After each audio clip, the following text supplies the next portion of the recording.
Hello everyone. In this lecture, we'll be covering the module on informality and precariat housing in India, an introduction to homelessness, informal settlements, and slum housing. The presentation structure is like this. We start with the introduction to urbanization and informality in India. Then we look at the characteristics of informal settlements, following which we discuss the issue of homelessness. Then we do the historical overview of slums in India. Afterwards, we discuss speciality of slums and the issue of slum redevelopment and eviction. We also look at the social dynamics in slum formation and slum governance. In the end, we will be discussing a couple of case studies. Let's begin with the introduction to urbanization and informality in India. Indian cities serve as hubs of economic activity, but are crippled by inadequate infrastructure, housing shortages, and strained public services. Indian cities are also witnessing massive rural to urban migration, leading to the expansion of informal settlements. Lack of affordable formal housing pushes migrants and low income urban populations into informal housing due to the failure of urban planning and various other factors. Informal housing includes slums, squatter settlements, and unauthorized colonies, which are often excluded from formal city plans. Thus, slums are highly visible manifestations of urban poverty and inequality. There is a lack of access to basic services like water, sanitation, and electricity in such informal housing. However, such informal structures provide crucial shelter to those who are excluded from formal housing markets.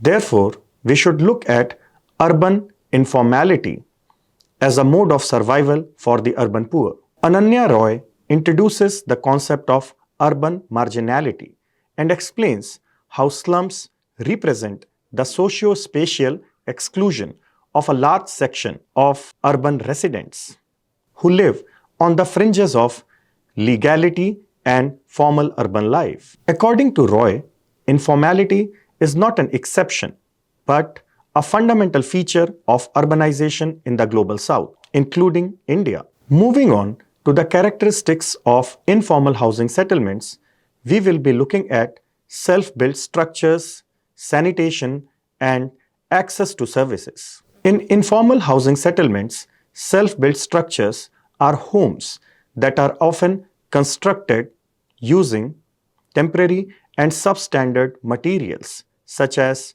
wood, corrugated metal, or tarp. We also see that there is an overcrowding in these settlements, meaning that these settlements have a high population density with many families sharing limited space. When we look at sanitation in informal housing settlements, we find that there is a lack of proper toilets and therefore rampant open defecation. Any shared toilet facilities that are available are often overburdened. These are health risks because of increased exposure to diseases due to unsanitary living conditions and polluted environments. When it comes to access to services such as water and electricity, the access is limited, informal, or there are illegal connections to basic necessities which are prone to frequent shortages. Healthcare and education are often inaccessible or of low quality due to informal status and geographic isolation of such settlements. Now let's look at homelessness. It is a taught or learnt condition.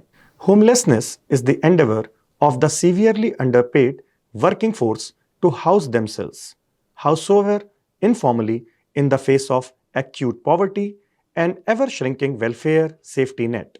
Homelessness can be seen as a process of active housing since it entails familial ties and relationships on the streets as deployed by the homeless individual and families. For the urban poor, actively housing themselves outside the formal housing system is a progression for them in terms of consolidating their gains or attaining stability in their living situation. It can also be seen as the assertion of the poor citizens for claiming space and identity for themselves. Moving on to historical overview of slums in India, we'll look at the early slums during the colonial period and the post-independence condition of slums.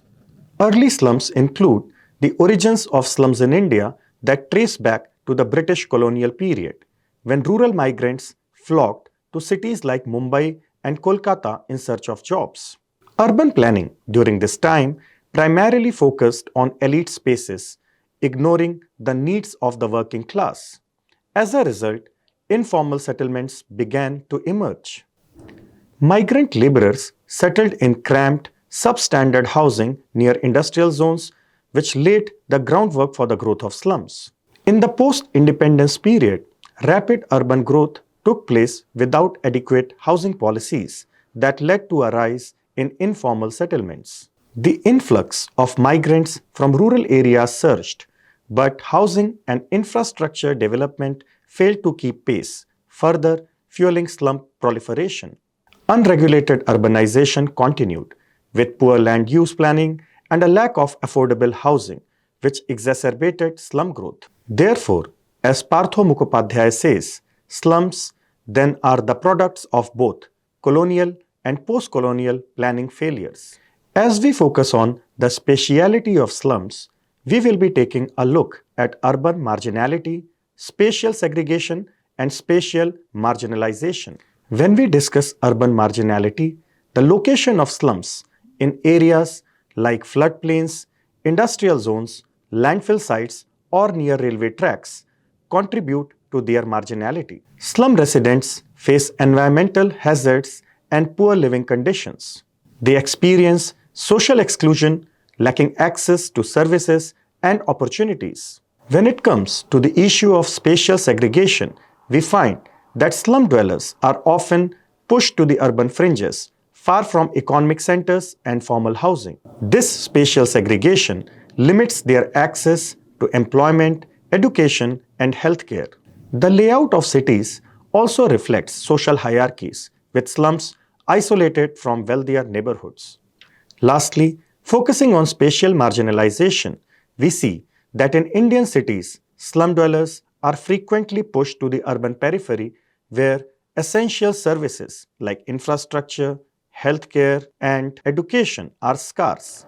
According to Gautam Bhan, this marginalization reinforces cycles of poverty and exclusion, deepening socio-economic inequalities. Now coming to the issue of slum redevelopment and eviction. Redevelopment initiatives often lead to the forced eviction of slum dwellers without adequate compensation or resettlement and displacing vulnerable communities and disrupting their livelihoods. There are some redevelopment models that focus on in situ upgradation that allows slum residents to stay in their homes while improving infrastructure and services, resulting in minimized displacement while enhancing living conditions. Many redevelopment projects frequently face issues such as corruption, delayed timelines, and the marginalization of residents during planning, often benefiting the real estate developers more than the affected communities. We now move on to the theme of social dynamics in slum formation and informality. Understanding social dynamics is critical as it helps in formulating effective policies that address diverse community needs. Social dynamics actively shape interactions and build resilience in slum areas. It's pertinent to discuss caste dynamics, gender dynamics, and class and economic factors over here as well. When it comes to understanding caste dynamics, we find that lower caste individuals encounter housing and employment barriers. Additionally, caste dictates access to essential services like sanitation and healthcare, creating disparities. When we look at gender dynamics, we find that women perform informal work but face economic precarity. Gender-based violence restricts women and their mobility, with many cases going unreported due to informality. When class and economic factors are considered, it is found that 35% of urban slum dwellers live below the poverty line, and migration patterns to cities often result in exploitation in the informal sector wage work. Let's move on and discuss slum governance. The governance model includes interaction between state policies and informal settlements. The approaches include eviction, regularization, clearance, upgradation, and resettlement. The policies shift as per the politics and urban development goals. We also witness a duality of the state when it comes to slum governance. One can observe a tension between legal and illegal dwellings. Slums are seen as illegal, but are still acknowledged by the state. Slum dwellers engage with the state informally and leverage political connections for services. State interventions are ad hoc as well as necessary and are often tied to political agendas. As per Partho Chatterjee, slum dwellers form a part of a political society outside formal legal channels and are governed through negotiation, patronage, and political ties, and not formal rights. Let's look at the important slum upgradation initiatives in India. We have Jawaharlal Nehru National Urban Renewal Mission, or JNNURM. It was launched in 2005 and was aimed at urban renewal and slum rehabilitation through in situ upgrades, improving basic services like water supply, sanitation, and housing in slums. For example, Rajiv Awas Yojana under JNNURM focused on making cities slum-free by 2022. Moving on to Pradhan Mantri Awas Yojana, or PMAY. This scheme was introduced in 2015 and includes a slum redevelopment component that seeks to provide affordable housing for the urban poor through public-private partnerships, or PPP. For example, there have been slum rehabilitation projects in cities like Mumbai and Delhi under this scheme. Apart from these national level initiatives, we also have slum upgradation schemes at the local and state levels. Slum Networking Program, or SNP, is an innovative initiative in Ahmedabad which integrated slum areas into city infrastructure by improving water supply, sanitation, and roads, while ensuring participation of slum residents in the development process. For example, the Parivartan program in Ahmedabad, which has successfully improved the living conditions of around 60,000 households. Similarly, we have the Tamil Nadu Slum Clearance Board, or TNSCB, which is a state-level program that focuses on relocating slum dwellers from vulnerable locations to multi-story tenements. For instance, Chennai's relocation projects move slum dwellers from riverbanks to safer housing units. There is also the Maharashtra Slum Rehabilitation Authority, or SRA, an initiative by the Maharashtra government that aimed at redeveloping slum areas in Mumbai through PPPs, providing free housing to eligible slum dwellers. Dharavi Redevelopment Project is an ambitious plan to redevelop India's largest slum, Dharavi. All the examples discussed in this section reflect the diverse approaches India has taken to address slum upgrading, ranging from in situ developments to large-scale relocations and public-private partnerships. Let's look at the Right to the City framework, which is a socio-political concept that emphasizes equitable access to urban resources and spaces for all residents and advocates for participation in urban decision-making processes. Right to the City advocates for social justice in urban environments and the need for ensuring that marginalized communities have a voice and can influence policies that affect their lives. It emphasizes access to resources and argues for essential services such as housing, healthcare, education, and public spaces, hence challenging the exclusion of slum dwellers and other marginalized groups from city life. Right to the city advocates for it being a collective right rather than an individual right, which promotes solidarity among urban inhabitants and recognizes the importance of community in changing urban environments. Lastly, Right to the City also fosters a sense of urban citizenship, where residents actively engage in shaping their environments, promoting inclusivity and diversity within urban settings. Let's move to the last part of the lecture, where we will be looking at case studies from Mumbai and Hyderabad, respectively.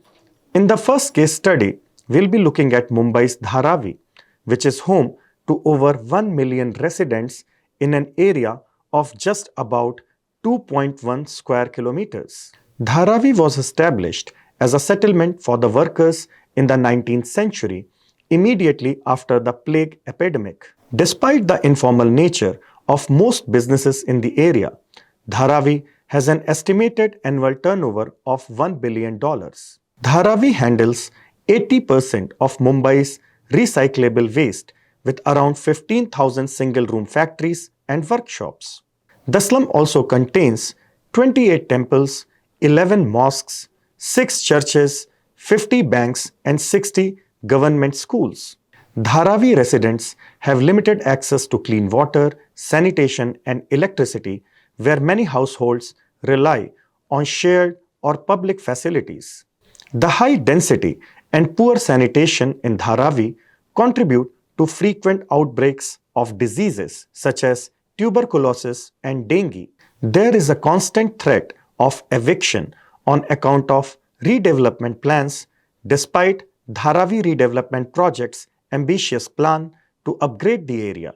In the backdrop of all this, Dharavi residents have demonstrated remarkable resilience through self-employment, innovative micro-enterprises, and a cooperative work culture. The second case study focuses on Hyderabad's informal settlements. Hyderabad has over 1,476 informal settlements that house around 1.7 million people. These slums developed due to rapid urbanization, rural to urban migration, and due to the lack of affordable housing. Slums such as Adda Gutta, Banjara Colony, and Chintal Basti are prominent as these are situated near IT hubs and industrial areas. Many slum dwellers are employed in Hyderabad's booming construction industry, but they often face precarious working conditions, low wages, and lack of labor protections. Just like Dharavi in Mumbai, there is a limited access to clean water, the drainage systems are poor, and there is a lack of sanitation facilities that make up for major issues plaguing the social and economic life of slum dwellers. Many homes rely on illegal electricity connections, which are prone to disconnections and pose safety hazards.